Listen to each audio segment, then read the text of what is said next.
And it's the week in review, the hits, runs, and errors in the always ongoing drama of politics in Chicago and Illinois. For that, we want to bring in our new friend of the stream from Crain's Business Chicago, political reporter Leigh Giangreco. Welcome aboard, Leigh. Thanks so much for having me. So, Leigh, probably the biggest news, maybe the biggest fumble of the week, the ousting of the city's top doc, Dr. Allison Arwady. Love her or not, she worked hard, she cared, she led the city through COVID. The former mayor, Lightfoot, called her a hero. Many, of course, opposed her, shutting down the city. We knew Brandon Johnson, the incoming mayor, was going to choose someone else. It's his prerogative, but it's how he did it. Mayor Johnson had her chief of staff fire her, apparently, didn't give her a chance to say goodbye to staff or even onboard the next doctor.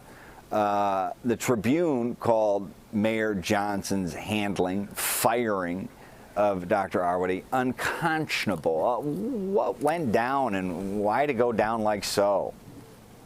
Yeah, so, as you mentioned, there's a little bit of background to the beef that Dr. Arwady and the new mayor have. This actually goes back to 2019 when Dr. Arwady was being confirmed under Lightfoot's administration. Back then, progressives tried to stall her confirmation because she had supported the closure of six public mental health facilities in the city.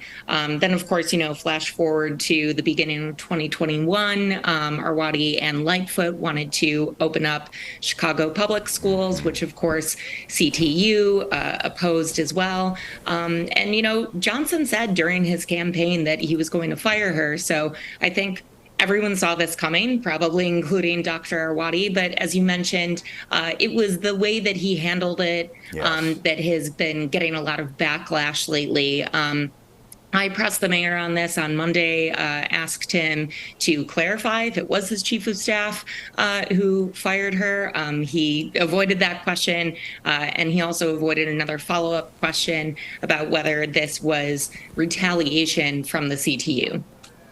Yeah, both very good questions. And, we knew she was going to be out, but let her say goodbye. I mean, she did lead the city through COVID.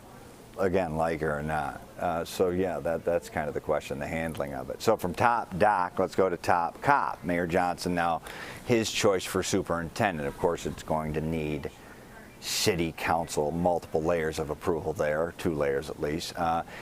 His choice, Chief Larry Snelling, 54, an insider with CPD, worked his way up. My cop sources like him, my street sources like him. What are yours saying?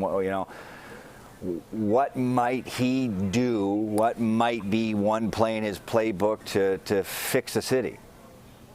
Yeah, and I've been hearing much of the same, both from folks in the community, former CPD officials.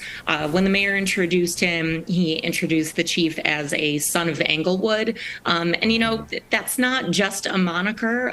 It's important that he is from Chicago. Of course, we had our last superintendent, Brown. He was from Houston. That caused a lot of issues. He didn't really seem to know the city.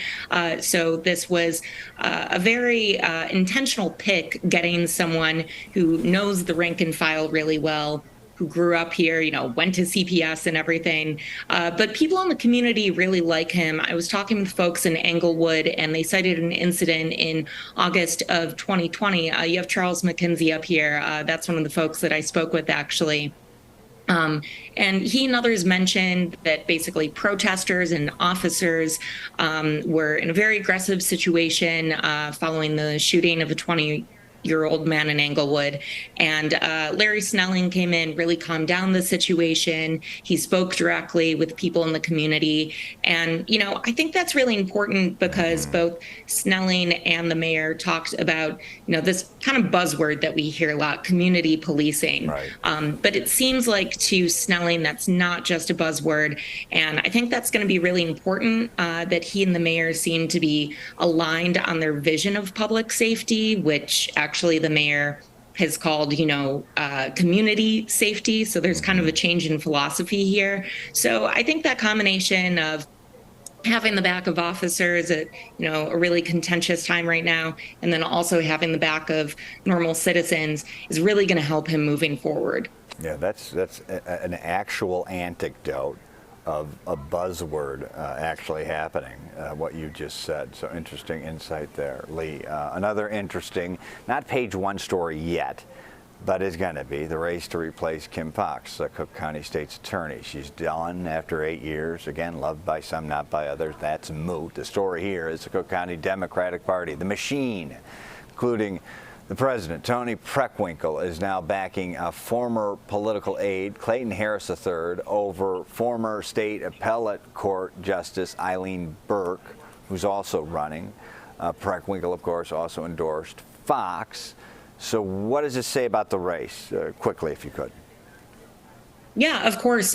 So, people might not be following this yet, but I think everyone in Chicago knows Kim Foxx, and everybody in Cook County is familiar with that name. So I think the two candidates right now, Burke and Harris, are trying to toe this fine line right now where, of course, Harris has been endorsed, as you mentioned, by Tony Preckwinkle, who would also endorse Fox. So it seems like he has a little more of a progressive stance. He had the backing of a lot of progressives who ended up endorsing him at the Cook County Democratic Party slating on Monday. But at the same time, Fox comes with a lot of baggage, so you might not want to be associated with that same line of thinking. So, in his speech on Monday, he mentioned, dealing with narcotics and this sort of tough on crime stance there, but at the same time saying that he was compassionate toward people who have been locked in this cycle of violence. And then we saw Burke also try and kind of have it both ways. In an interview with my colleague, Greg Hines, she talked about how she would hold to the state law that makes theft of more than $300 in goods a felony, which would be in opposition to Kim Foxx's threshold of $1,000. Now, she rode that back a little bit during slating when progressives pushed back on her. She said she'd leave that to the legislature. She later clarified to me, or rather her campaign did, that she'd leave that to prosecutorial discretion. So again, it seems like both these candidates, they want to be tough on crime to appease people on that side, but they also want to go with this progressive movement that is led by people like Preckwinkle and other folks in the party. So did Mr. Harris, the chosen one, did he speak of Jesse Smollett at all? I don't recall that. Just kidding. And to be honest, it was very short. No, just kidding. That was a joke. Of course, that is going to be the third rail issue forever of the Kim Foxx Nobody wants tenure. to touch that. Yeah, right. Leigh, Giangreco, fantastic. We had another question for you on the bungling of when are we going to have this O'Hare revamp. We're going to push that to next week when we talk again. Leigh Giangreco, political reporter, Crain's Business Chicago. Thank you. Really great insight today. Thanks for having me.